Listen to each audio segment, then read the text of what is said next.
further enforce public health order. Let's go ahead and jump into it.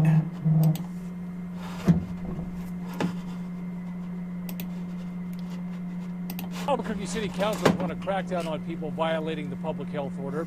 News 13's Jamie Seymour is live from home this evening with a look at how. Jamie? Dean, with the number of COVID cases continuing to spike, Albuquerque City Councilors Cynthia Borrego and Ike Benton are introducing new legislation to better allow city employees to enforce the public health order and crack down on those who refuse to comply. For the people who don't feel like they can work with this, it puts another layer, basically, of enforcement. The bill would put new wording into city ordinance, making it illegal to, quote, interfere or impede with enforcing the public health order. Borrego says this bill is inspired in part by the consistent violations they're seeing, like businesses exceeding occupancy limits, staying open past 10 p.m., and even people refusing to wear a mask in public. The councilor thinks the ordinance gives the city's public health order enforcement team another tool to be more aggressive in calling out people breaking the rules. So if the police and fire or someone like that goes out and asks someone and they refuse, then they can impose a fine up to $500. Borrego says if approved, the bill could also include penalties like up to 90 days in jail for refusing to comply with the public health order. The bill's co-sponsor, Councilor Ike Benton, tells us stronger enforcement is needed, and he has concerns about public health directives being ignored, so he hopes this added city ordinance on top of state law will make people take the orders more seriously. Borrego says councilors are also hoping to get more updates on a regular basis about... Okay.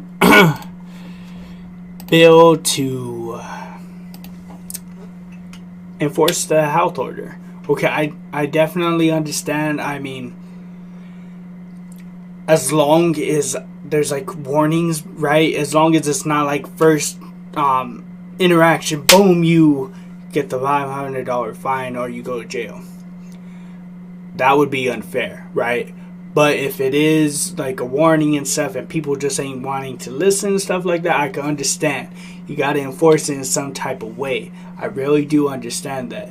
But it's like, I just hope that they don't abuse the power or abuse that, because that would be like really, really terrible. And I would not like that. That would be abuse of power. But if they are forced to do it, if they have no other options and they just got to give the citation, they got to, or whatever, you know, go for it. I mean, there's nothing you could do at that point besides, you know, doing that. So I do support it. I just hope that they don't abuse it, right? I just hope that they don't abuse it, because I do see people, they just don't care. Man. But yeah, so, you know, as long as they don't abuse it. I don't like when people have too much power and they abuse it. That's all I can say about that. But, man, I hope that y'all enjoy the podcast. Wear your mask. You don't have to wear your mask while you're watching this. Unless you're around other people, then you probably got to wear your mask. But if you're alone at home and just chilling, sipping on some tea, that's totally fine, man. But, like I said, I support it. Just don't abuse it. Just don't abuse the power.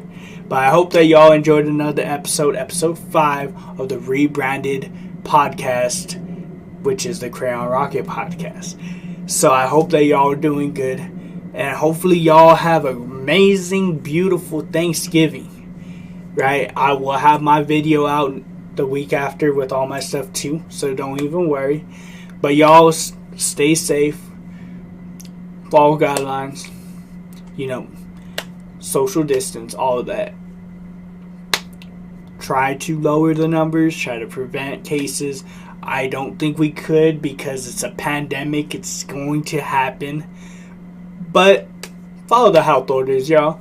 And I appreciate y'all. If y'all like what you see, if y'all like what you hear, sub right now. I appreciate y'all. Let's build this community. Until next time, stay sweet